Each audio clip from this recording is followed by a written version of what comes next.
दैनिक आहार है वचन का प्यारा उपहार, रोज का है ये आत्मा का पोषण संसार।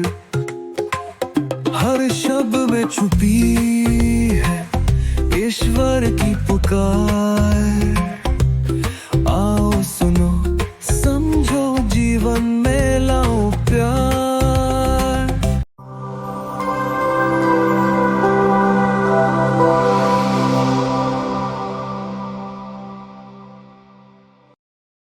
मसीहा का अधिकार और हमारी आत्मिक लड़ाई।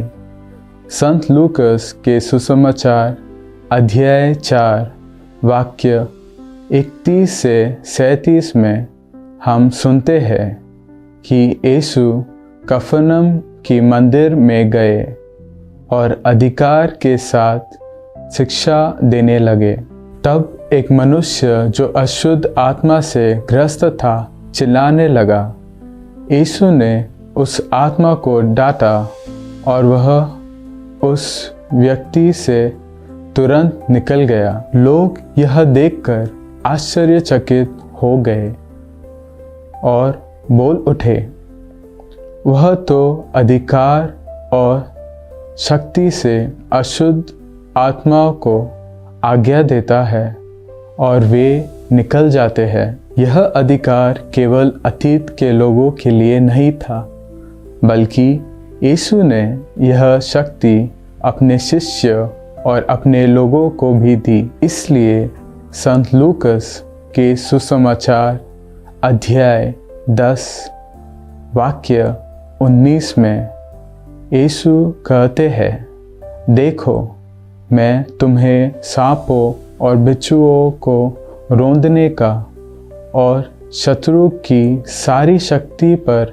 अधिकार देता हूँ। और फिर वह संत मरकुस के सुसमाचार अध्याय 16 वाक्य 17 में वादा करते हैं कि वे मेरे नाम लेकर दुष्ट आत्माओं को निकालेंगे। यानी मसीहा हमें भी हर दिन का आत्मिक लड़ाइयों में शक्ति देते हैं। आइए हम एक उदाहरण के द्वारा इस घटना को समझें। एक परिवार बहुत परेशान था। माता पिता हमेशा व्यस्त रहते थे। बच्चे मोबाइल और टीवी में खोए रहते थे और घर में झगड़े और तनाव बढ़ रहे थे। उन्होंने महसूस किया कि धीरे धीरे अंधकार घर में जगह बना रहा है। तब उन्होंने एक छोटा कदम उठाया।